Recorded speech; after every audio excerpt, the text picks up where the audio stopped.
Bueno, estamos aquí de regreso en Educación Integral, Ecléctica y Holística, con una gran fortuna, con una gran dicha. Bueno, estamos con el maestro Jorge, doctor Jorge, nos dio la licencia de hablarle un poquito más de ser humano a ser humano. Y así que vamos a ir finalizando con las últimas preguntas aquí al maestro y al doctor en ciencias físicas, ¿verdad, doctor? Sí, sí, en física. ¿Y por qué estudió esa carrera, maestro? Por dos motivos. Una, un poco de mandato paterno y otra por gusto personal. El tema es que, más allá del mandato, una vez que empecé la carrera me gustó mucho y bueno, seguí en física. Perfecto, perfecto. El estudio de la naturaleza. Muy bien. Oiga, ¿nos pudiese decir qué es lo que debería, qué virtudes debe buscar el masón y qué errores o actitudes debe evitar? Bueno, una pregunta muy profunda. Eh, por virtudes, primero, tenemos todas las virtudes comunes. Debería tener todo ser humano. O sea, hay un compendio de virtudes básicas que debería tener todo ser humano, masón incluido. Pero creo que hay algunas virtudes que podemos calificar como más propiamente masónicas, si bien también podrían ser compartidas por personas que son profanas y manifiestan o tienen esas virtudes en su vida por otros caminos, que son, por ejemplo, el deseo sin límites de conocimiento, por un lado; por otro lado, la honestidad intelectual; y por otro también la tolerancia, el respeto por el otro y, vinculadas con las anteriores, la fraternidad. Yo creo que todo masón tiene que estar poseído, entre comillas, por un deseo apasionado de conocimiento en todas las ramas del saber humano. Ello lo tiene que llevar a una honestidad intelectual importante, sin engañarse a sí mismo y sin engañar a otros. Y además es muy específicamente masónico la tolerancia, el respeto, el énfasis en la libertad de pensamiento y en la valoración del otro. Y hay algo que un masón no puede ser, es intolerante.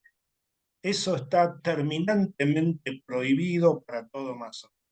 Un masón nunca debería poder generar persecuciones ideológicas, rechazos ideológicos, desvalorizar a alguien porque piensa distinto, impedir que alguien piense distinto. Eso está terminantemente fuera de la masonería.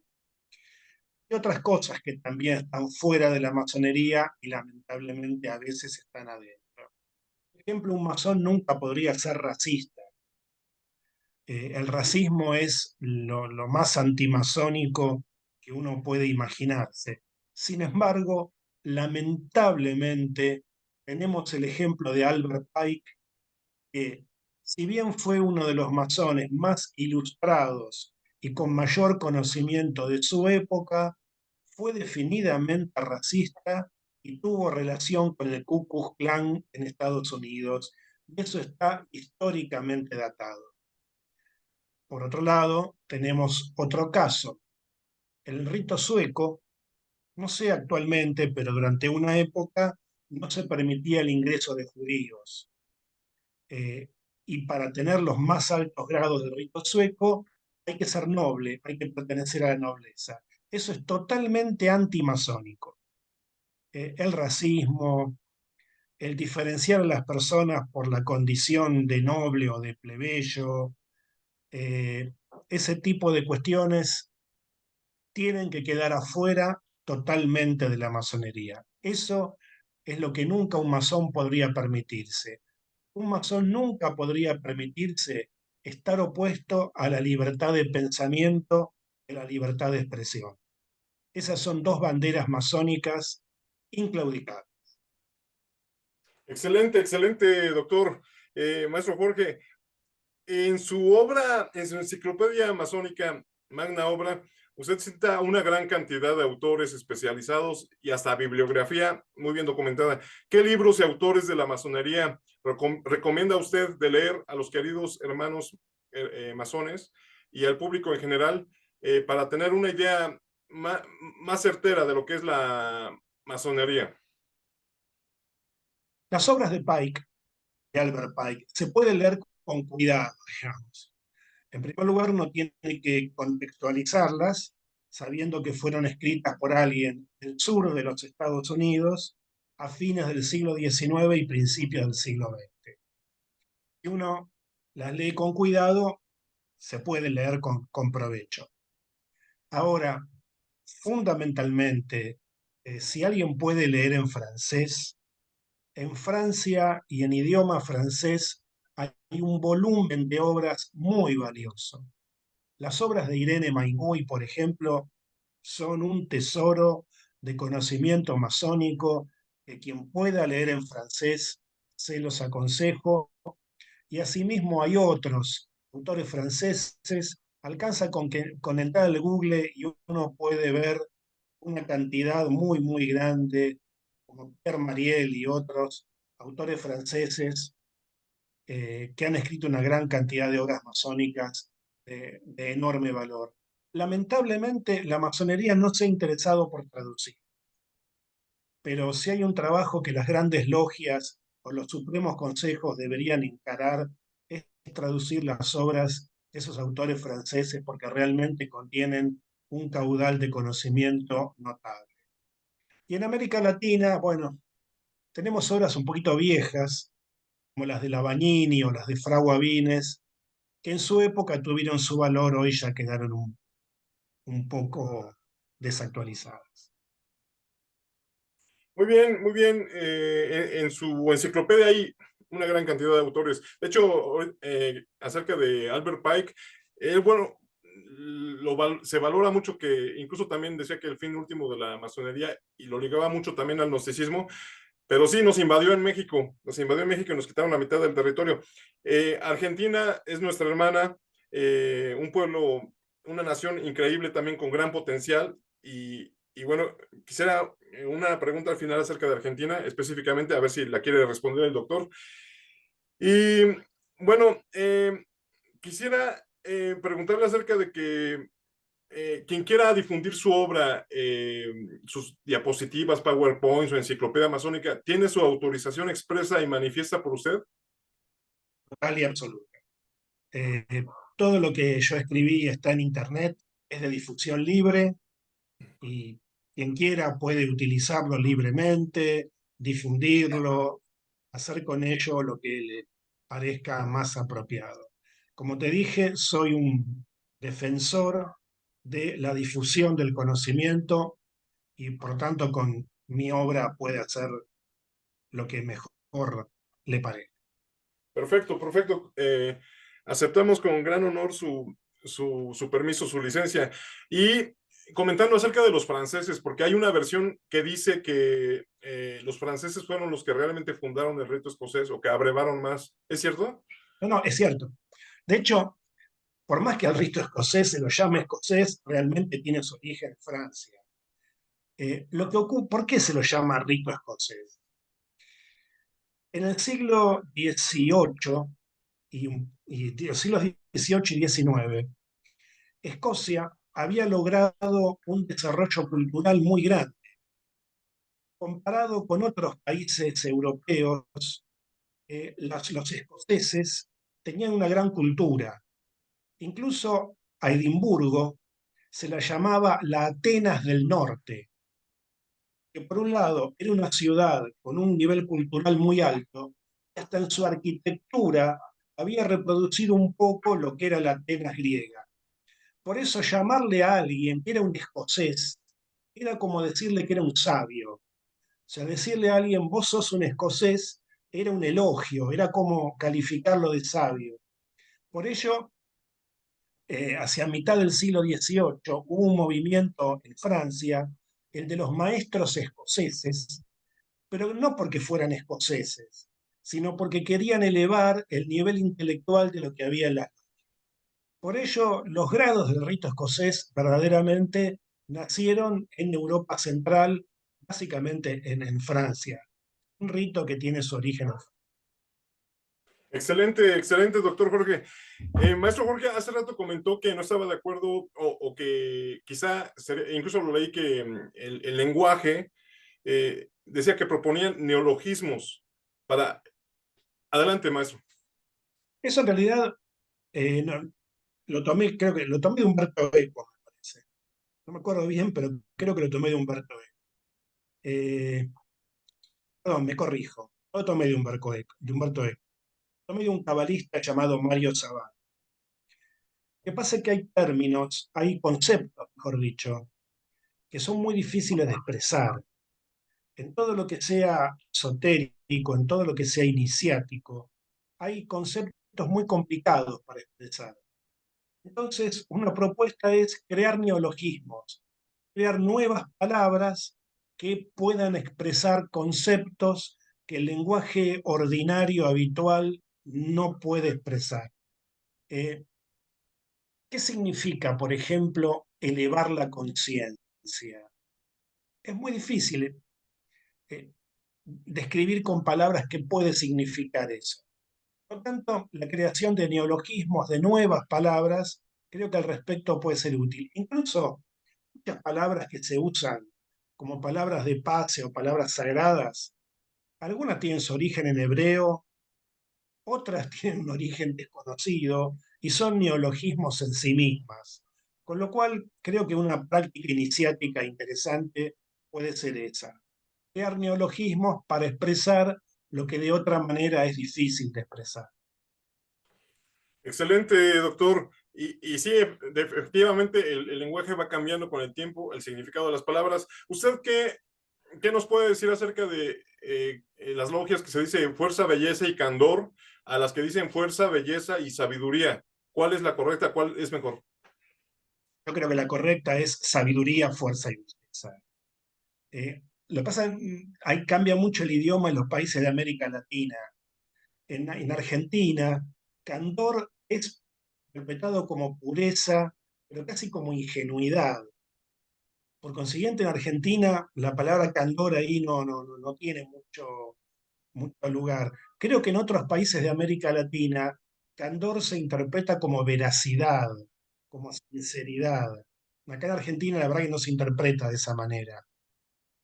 Me parece que términos como sabiduría, fuerza o fortaleza y belleza en el idioma español de cualquier país de América Latina se interpretarían de la misma forma. Eso creo que los correctos son esos.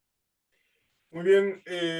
Sí, lo comenté porque acerca del fe, esperanza y caridad también comentó algo al respecto. Sí, Y con, uh-huh. sí, sí, te escucho. Gracias, doctor. Y con respecto a los landmarks, que muchos los dicen inamovibles y que según cada rito son distintos, ¿qué nos puede decir, por favor? Los landmarks, como todos sabemos, son los límites, los linderos que supuestamente definen lo que es la masonería. El tema es que, como vos bien decís, cada uno tiene su propia lista de landmarks y define una masonería diferente. Lo que más se pueden analizar son los landmarks publicados por McKay, son 25 en total. Eh, en realidad, algunos de ellos son landmarks y otros son reglamentos que pueden cambiar de país en país. Por ejemplo, desde mi punto de vista, la leyenda de Hiram es un landmark. Desde mi punto de vista, no hay masonería sin leyenda de Hiram. La leyenda de Hiram está en la esencia de lo que es la masonería, pero otros son reglamentos que pueden cambiar. Por ejemplo, McKay propone como landmark que el gran maestro de una gran logia puede iniciar masones a la vista. Iniciar un masón a la vista es darle la categoría de masón a alguien que no pasó por el ritual. Para mí eso es aberrante y no tiene ningún lugar en la masonería, no es un landmark.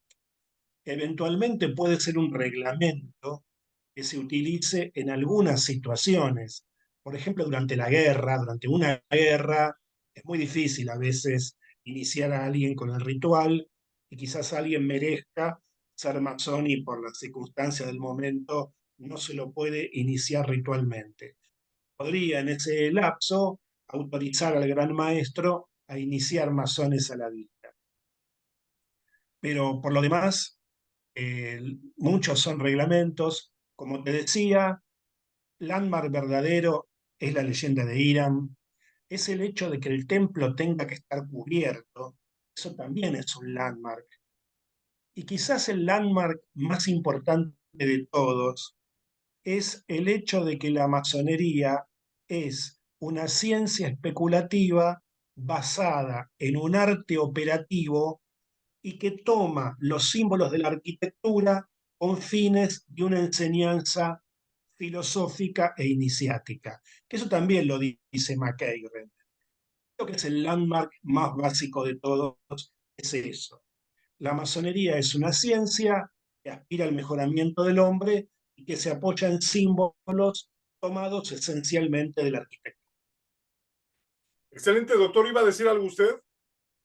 No, no. No, no. Ah, ok. Y con respecto al landmark, lo comento porque usted dijo que está en una logia mixta, que prohíbe la entrada a las mujeres. ¿Qué opina usted? Bien, eso no es un landmark, no es un landmark. ¿Por qué? Por distintos motivos. En primer lugar, está bastante datado históricamente que la masonería operativa permitía el ingreso. De hecho, el mismo McKay nombra un antiguo cargo en el cual durante el ritual un oficial va a leer el juramento y dice él o ella leerá el juramento. Y eso es del siglo XVII. Con lo cual, aparentemente en la masonería operativa se permitía el ingreso de mujeres. Por otro lado, desde finales del siglo XIX, que ya existe la masonería femenina o la masonería mixta. Todos sabemos la existencia de la Orden del Derecho Humano, que es una orden masónica también, aunque las grandes logias la rechacen, es una orden masónica que trabaja con rituales masónicos. Fue iniciada María de Eraismes y eso existe desde finales del siglo XIX, no se puede negar. Ahora, por otro lado, yo tampoco estoy de acuerdo con obligar a una logia o a una gran logia a que sea mixta. Yo considero que ahí las logias y las grandes logias tienen que tener libertad. Si una logia o gran logia decide ser completamente masculina, adelante. Si desea ser completamente femenina, lo mismo. Si desea ser mixta, lo mismo. Eso es la libertad que tiene cada cuerpo masónico de organizarse. Y me parecería correcto es el reconocimiento mutuo. Si, por ejemplo, un masón varón es iniciado en una logia mixta, que se lo reconozca en las logias masculinas, le permite ingresar a una logia masculina. Si una mujer es iniciada en una logia femenina, por ejemplo, que se le permite ingresar a una logia mixta. Por ello, yo considero lo siguiente. No estoy de acuerdo con esas discusiones infinitas acerca de quiénes son regulares y quiénes son irregulares. Todos son masones. Los iniciados en cuerpos masónicos son masones. Que uno pertenezca a la gran logia tal y otro a la gran logia cual es secundario. Pero todos son masones. Si empezamos a decir la única gran logia verdadera es aquella a la que yo participo, estamos metiendo una especie de iniciación, de inquisición masónica que no tiene lugar.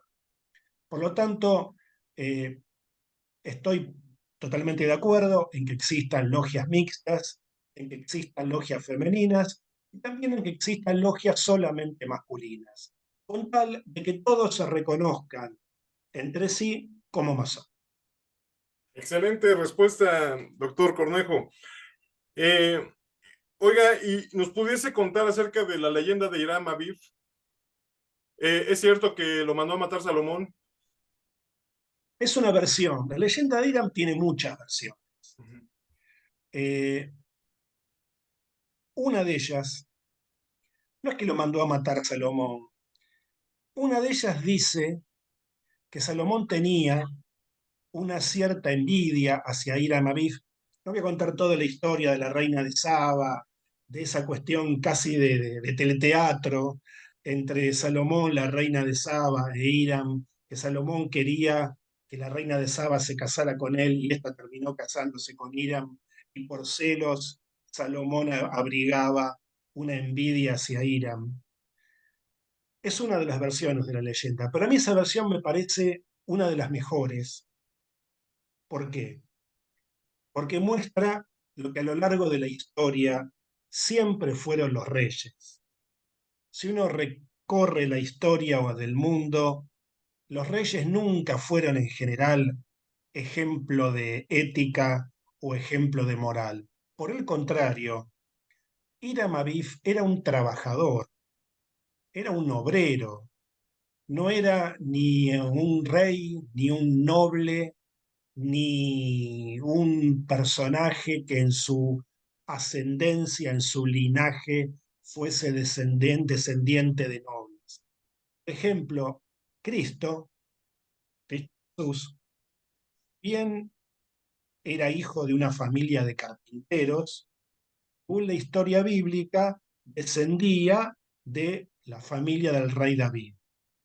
Por el contrario, Hiram era 100% plebeyo y 100% obrero y trabajador. Por ello esa versión de la leyenda a mí me gusta porque muestra como personaje principal, como héroe de la leyenda, alguien que simplemente es un trabajador, nada más. Los masones son o deberían ser eso, trabajadores. El primer deber de un masón es trabajar, es tener un trabajo con el cual obtenga su subsistencia y la de su familia y trabajar constructivamente. Por eso es que esa, entre las muchas versiones que hay de la leyenda, es una de las que más me gusta. Excelente, excelente, maestro Jorge. Y entonces, sí puede haber una posibilidad de paralelismo entre Osiris, Cristo e Hiram Abiv en cuanto a la resurrección. Hay hasta cierto punto. Osiris, Cristo, Hiram, todos responden al mito del héroe. Todos tienen un problema con el padre, porque el héroe siempre o le falta el padre o no conoce al padre. Siempre hay un problema. Haría mucho para que un psicólogo lo analizase eso, pero siempre el héroe tiene alguna cuestión que o no lo conoce al padre o el padre muere. Bueno, por eso Hiram es hijo de la viuda. En general el héroe siempre es traicionado. Osiris, Cristo, Hiram, todos son traicionados y todos tienen una muerte violenta. Son grandes transformadores, pero el destino del héroe siempre es realmente trágico. Esa es la similitud que hay entre los tres. Diferencias, porque se originaron en contextos sociohistóricos distintos. Osiris era un dios, Cristo era según como se lo mire en la versión cristiana ortodoxa, una de las personas de la Trinidad. Hiram no. Hiram era un ser humano, hijo de una madre y de un padre.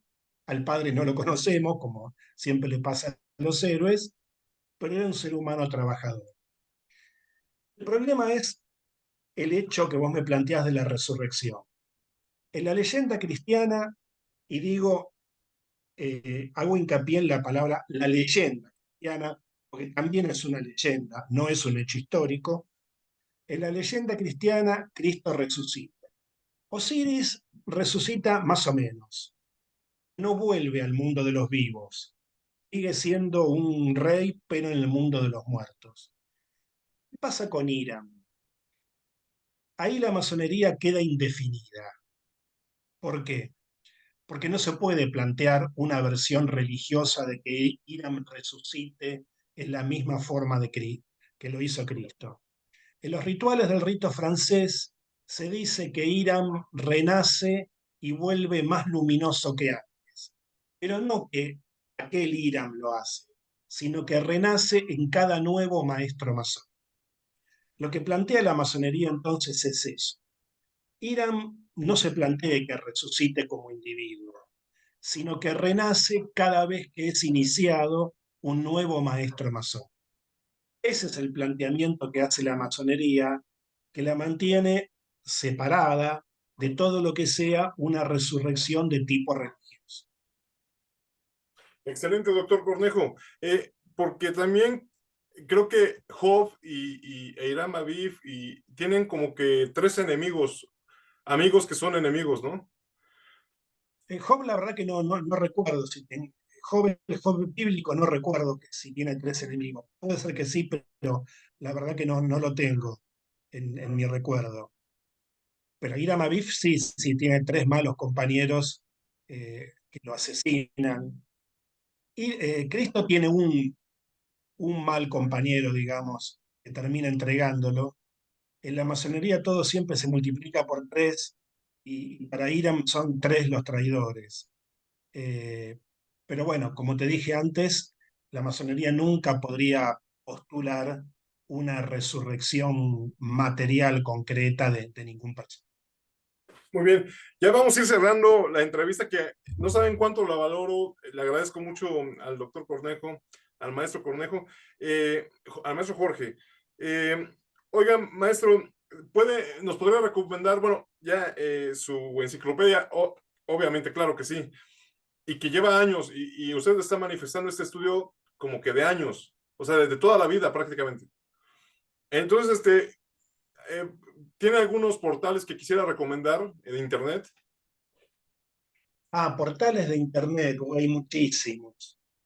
Yo recomiendo el portal del hermano Emilio Ruiz, donde antes estaban los PowerPoint, por una cuestión económica no los pudo seguir teniendo, pero igualmente mantuvo mucho material, alguno mío, de otros autores, que se llama Los Portales del Guajiro. Tiene una cantidad de material muy grande y muy interesante. Eh, y después alcanza con poner en el Google, por ejemplo, voy a recomendar un portal un poco raro. Hay una página que se llama Ritualen, así como suena Ritualen. Es una página que tiene un objetivo muy malo realmente, porque ahí publican rituales masónicos de todos los grados, de todos los ritos, de todos los idiomas. El objetivo declarado de que si hay algún servicio de inteligencia que quiera saber cómo son los rituales masónicos, ahí lo van a encontrar. Bueno, ese es el objetivo de la página, pero para los que no somos de los servicios de inteligencia, para los masones comunes, ahí encontramos con una cantidad de rituales de cualquier rito que a uno se le ocurra, de cualquier grado y en todos los idiomas existentes. Eso para los que nos interesa estudiar los rituales comparados, esa página Ritualen es sumamente útil. Y después, bueno, están los portales de todos los supremos consejos, en todos hay mucho material muy bueno. Muchísimas gracias, maestro Jorge. Ya vamos a ir ahora sí cerrando. La verdad es que su sabiduría la valoramos mucho. Algo que quisiera usted decir al pueblo masónico de hermanos y hermanas. Bueno, primero una cosa que es un chiste.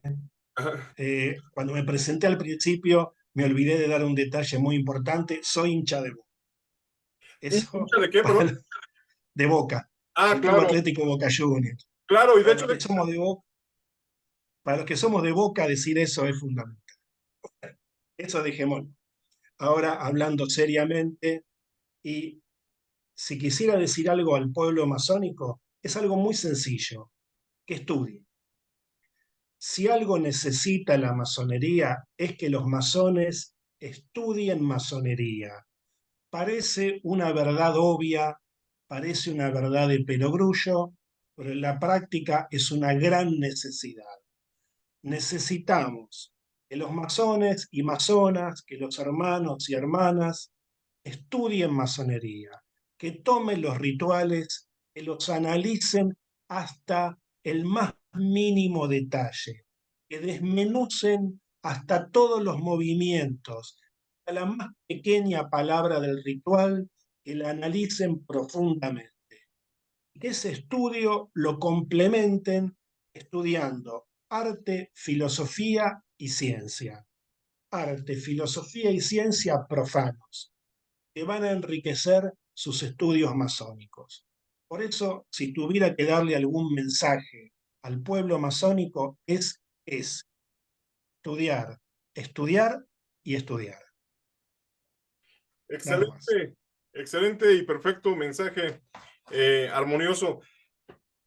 Eh, Doctor Jorge, es usted de Argentina e hincha del Boca. ¿Nos pudiese decir algo acerca de las recientes elecciones que usted quiera como argentino decir?